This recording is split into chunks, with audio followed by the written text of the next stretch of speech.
what a set of new product announcements tell us about the future of vibe coding and AI building more broadly. Welcome back to the AI Daily Brief.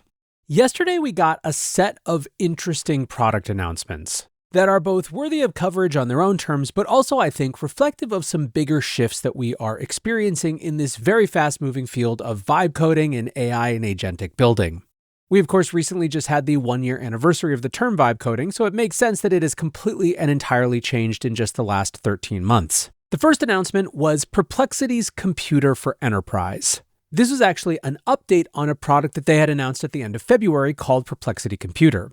Perplexity Computer is effectively an attempt to build an AI everything machine. They believe that we are moving beyond the paradigm of chat interfaces or even agentic task interactions to complex systems that, in their words, create and execute entire workflows and are capable of running for hours or even months.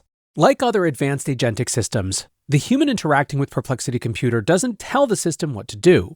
Instead, it describes a goal or an outcome and allows Perplexity Computer to figure out how to do it. It does so by making a plan that breaks what it needs to do into tasks and subtasks, from which it can then spin up agents and subagents for execution against those tasks. Subagents can do anything from research to document generation to data processing to, importantly, interacting with connected services. When it runs into a problem, the promise is that it can just figure it out. Now, when Perplexity announced this, they tried to argue that it was a natural evolution for the product, and certainly to the extent that they had always been a very experimental company, that might be true. However, it certainly felt to me and to many like it was Perplexity being willing to change and evolve and try to skate to where the puck is headed. And as compared to tools from the model labs, one of Perplexity's big pitches is its inherent multi-modelness. The fact that it can interact with Opus, Nano Banana, Gemini, Grok, and ChatGPT all at once. So that came at the end of February, and then on Wednesday of this week, we got Computer for Enterprise. It is pretty much exactly what it sounds like.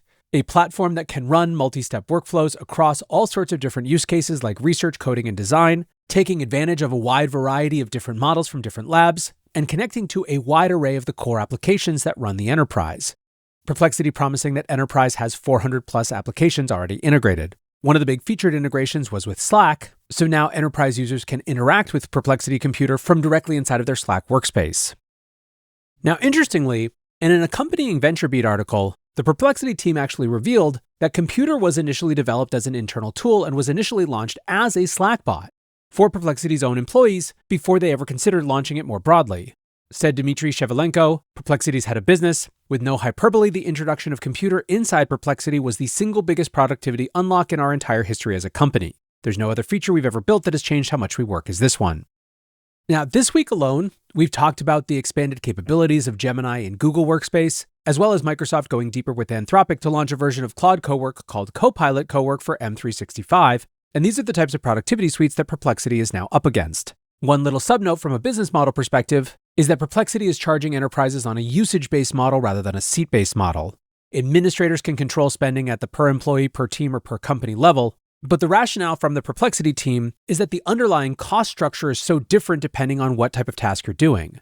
Generating a video, for example, is going to cost a lot less than generating a text memo. So in that context of variable workloads, where one type of user in the enterprise might look very different from another type of user in the enterprise, the usage-based model starts to make more sense. And that wasn't the only thing Perplexity announced. Perplexity also announced Personal Computer. In the announcement tweet, they write, "Personal Computer is an always-on local merge with Perplexity Computer that works for you 24/7. It's personal, secure, and works across your files, apps, and sessions through a continuously running Mac Mini. Personal Computer runs in a secure environment and is controllable from any device anywhere. You can run Personal Computer on a Mac desktop computer connected to your local apps and Perplexity's secure servers." In other words, you guessed it, as Matthew Berman put it, they're building OpenClaw. The integration of the Mac Mini even really puts a fine point on the clarity of what they're trying to do here. Now, this is, of course, something that we've talked about extensively on this show, the OpenClawification of everything, by which we really mean companies racing to launch highly performant agents that have access to your actual files and systems and can control those systems. Unsurprisingly, given that one of the major concerns around OpenClaw is security issues, there are a lot of attempts to pitch these alternatives as the more secure version. But from there, we flip over to Reddit, who just announced Agent Four. A couple of weeks ago, Y Combinator founder Paul Graham tweeted that Replit founder Amjad Masad had showed him something that he thought represented a real paradigm shift. Graham confirmed that Agent 4 is that, adding, it generalizes the idea of vibe coding beyond what people usually think of as coding. So what is Agent 4? Effectively, you can kind of think about it as a complete collaborative surface for individuals, teams, and agents to work together on building a wide variety of things. In some ways, it takes the core spark or genesis of vibe coding, i.e. explain what you want to build in plain English and have the tool code it up for you, and just expands it to all of the different types of things that you could explain in plain English that you want built. In addition to expanding the set of things you can build, however, it also is changing the form factor of how they get built. First of all, the canvas through which you interact has been updated. Specifically, instead of it being one artifact field where you see what's produced and one chat bar on the side, you can interact a little bit more directly with that artifact field, both through design tools of the type that you might see in Photoshop, as well as by new types of annotation tools and the ability to precisely edit in natural language, but on some specific part of what's been generated rather than the whole thing at the same time. Another change is that you don't have to do just one thing at a time. You can in fact add and layer on a whole bunch of different things that it's working on at the same time, and rather than queuing them to be done in sequential order, it can do them all at the same time. So imagine that you want to update the fonts, build a new feature, and change the copy, whereas before vibe coding tools would have forced you to pick and sequence those things. Now you can just do them all at once. With Agent 4, you can also have multiple people working on the same file at once, which of course, as awesome as the superpowers for solopreneurs have been with these tools, a significant portion of the work out there still happens inside of teams. The sum total is a vastly expanded creative canvas that's not only building websites and web applications, but effectively anything digital that you might want, from sites to slides and beyond. As they are wont to do, Latent Space did a great job of summing up the significance. They write, "This Replit is unrecognizable from the coding with some AI tacked on platform that Replit was just 2 years ago, with a bunch of now veritably antiquated conventional wisdoms of the time. Now that software engineering is approximately solved, where does a coding platform go? Well, for Replit, it means going up the stack to be a fully integrated productivity suite with a canvas, apps, sites, slides, videos, and others.